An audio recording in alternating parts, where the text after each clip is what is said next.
I generally believe you have so much to give, but you are limiting yourself. They want to see how you show up, what your values are. No one cares. You're just a passing moment. When you're on camera, it's not about you. Social media has opened so many doors for me. This episode of Beyond the Tweezers is sponsored by London Lash, who are one of the leading brands in the lash industry. And honestly, they need no introduction if you're a lash artist. They support artists with incredible products, amazing education, and tools that generally make your lash life so much easier. It's a brand I've worked with for years, and I use their products every single day as a lash artist and trainer, and I generally wouldn't go anywhere else. So let's dive into the episode. Hello and welcome back to Beyond the Tweezers. In today's episode, we are talking all about social media and how showing up online can open doors you didn't even know existed. Because I'll be honest, I was someone who never showed up or spoke on camera. I was shy, I was nervous about what people may think. I was scared of judgment, and I generally didn't think I had anything to say that anyone would actually care about. Especially with my Essex accent, it's a little insecurity of mine. I always go off on a tangent and I come back to what I was talking about. So I remember thinking, why would anyone want to listen to me? And then I went on a content course, and the trainer on that course said something that honestly changed everything for me. She told me to start showing up. She said, Caris, start showing your face. And if I'm completely honest, that was the missing piece that connected absolutely everything. Social media has opened so many doors for me. It's the reason I now work with brands. It's the reason brands reach out to me. It's the reason I get opportunities that I would never have got if I didn't show up on social media. But the important part of this is I didn't start putting loads of pressure on myself. I started showing up slowly. So if you're someone who is scared of putting your face on camera, please listen to this. I didn't show up every day. Every day felt a little bit too much. I started slowly. Maybe once a week, then twice a week, then 3 times a week. I built it up slowly until I felt comfortable actually seeing my face on camera and realizing that no one really cares. I also had this rule for myself. I allowed myself 3 attempts. If I messed up on the first attempt, fine. If I messed up on the second attempt, still fine. But the third attempt had to be the one I posted, no matter what. And once it was posted, I wouldn't rewatch it. I would literally just throw my phone across the room, because I probably would have deleted it if I rewatched it. So I post it and then get straight off my phone. You also have to remember, it's only on there for 24 hours. So after a day, it is gone. You don't have to worry about it. And something else that really changed my mindset was this. When you're on camera, it's not about you. It's about the information you're giving. So let me just repeat that. When you're on camera, it's not about you. No one cares what you look like. No one is sat there analysing your face, your hair, or your skin. They're not looking at the spot that you can see. They're listening to what you're saying. And when you realise it's not about you, it completely changes how you show up. And this is something I heard once that I really needed to hear. No one cares, you're just a passing moment. And when I heard that, I remember thinking, oh my God, I needed that. Because we get so worked up on thinking, oh my God, this video is awful. Oh my God, my hair looks bad.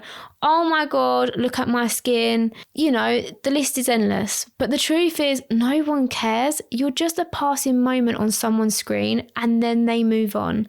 How many times have you watched a video, kept scrolling, and 2 seconds or 3 seconds you forgot about the video you've watched? Loads of times. I also found that it helped massively just to imagine that I was on FaceTime to a best friend. Speak to your followers like they are your friends. They are following you for a reason. I wanted to go a little bit deeper into this because if your dream is to work with a brand one day, they don't just want to see your work, they want to see you. They want to see who you are consistently. They want to see how you show up, what your values are, what your energy is like. They want to know if you'd be the right fit for what their brand represents. Because a brand isn't just putting their product on your page. They are associating themselves with you. So after I did that content course, which was actually during COVID, I really started showing up properly. It was my mission. My following started growing and growing, but I started getting noticed. People began connecting with me, networking with me, watching how I showed up and how authentic I was. I was just being me. And when the opportunity for me to work with London Lash, of course they cared that my work was good. You do have to have the skill, yes. But they also loved my personality and that it aligned with their brand and what it stands for. That mattered just as much. And this is the part I really want you to hear. How can you want these opportunities or want a new pathway if you're not showing up for yourself? If you're not showing brands, students, or clients who you actually are, how are you going to get that connection with them? I always think about it like this. I personally wouldn't go to someone's house if I didn't know what they look like. I want to see who they are, what they're like, and whether you're going to click with them before I go to that appointment. I've been to appointments before where you get on fine, but there's no real connection. And that's usually because I didn't really know what that person was like beforehand. But then I've been to appointments where I've seen them online, I've met them in person, and they are exactly the same. And then we just get on like a house on fire. And that affects your clientele more than you realise. If people don't know what you're like, they might come to you once but not stay. And that's okay. Not every client for you, not every person is your person. The more you put yourself out there though, the more you attract what you're giving out. And honestly, you can call that manifestation. I'm really into that at the minute, but I do truly believe it. What you give off is what you attract. Before we carry on, I just wanted to take a quick moment to talk about London Lash, who are sponsoring today's episode. As most of you know, I am a London Lash trainer, and it's a brand I generally use in my own work and throughout my trainings. So this partnership feels really natural to me. What I love about London Lash is that everything they do is created with lash artists in mind. From the products themselves to the education, the support, the tools that help you work smarter, not harder, while still getting the best possible results. The performance of these products honestly speaks for itself. Whether you're just starting out or you've been in the industry for years, they really understand the realities of being a lash artist. And that's exactly why I choose to use them. I've also got an exclusive discount just for you.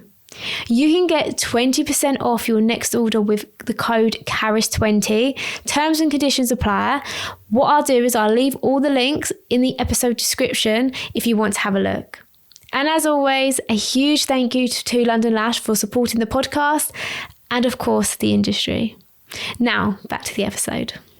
Another thing is I wanted to talk to you about is paid content, because this is a big one in the industry. If you look at my Instagram, I consistently show up with high quality content, and that's not by accident.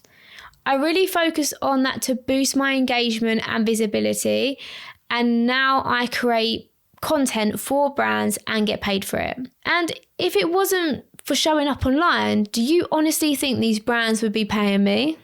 No, of course they wouldn't. Social media can feel like a second job, but the truth is it needs to be part of your job. Not something you do in your spare time, but something you intentionally make space for, because the opportunities from social media can be endless. It depends what you want from it. It can create extra income. It can create passive income.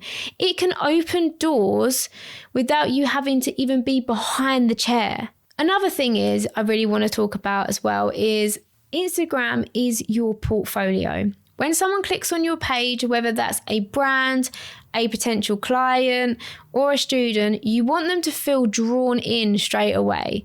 You want them to land on your page and think, yes, this is the person for me. And that all starts with your bio. Your bio shouldn't be a list of what you do. It should be speaking directly to the person you want to attract. It should be answering their problems. If you're trying to gain more clients, how can they book with you? What do you specialize in? What result are you giving them, or how are you helping them feel? That's what you need to be thinking about. If you are a trainer, are you offering beginner courses? Are you offering mentoring? What are you actually helping artists improve or fix? When someone lands on your page, it should be really clear who you are for. Clients should feel like, I want to go to her. Students should feel like, I want to learn from her. And brands should feel like she represents what we stand for. And then there's your content. Your content needs to be good quality, because if it isn't, people aren't going to be stopping. They are just going to be scrolling past. And that's not what we want. In this day and age, we need to be eye-catching. High quality doesn't mean it has to be perfect, but it does mean it needs to be intentional. Clear visuals, clear messaging, clear energy, because Instagram isn't just something that we post for fun. It's showing people what level you're at. I generally believe you have so much to give, but you are limiting yourself. And I always think this, if your best friend was in this position, would you tell her not to go for it? Of course you wouldn't. You tell her she was worthy, she's good enough, she deserves to put herself out there.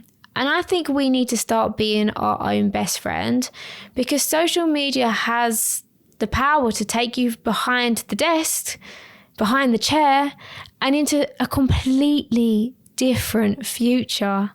This episode is coming towards the end, and I want to leave you with something to think about, or even better, something you could write down.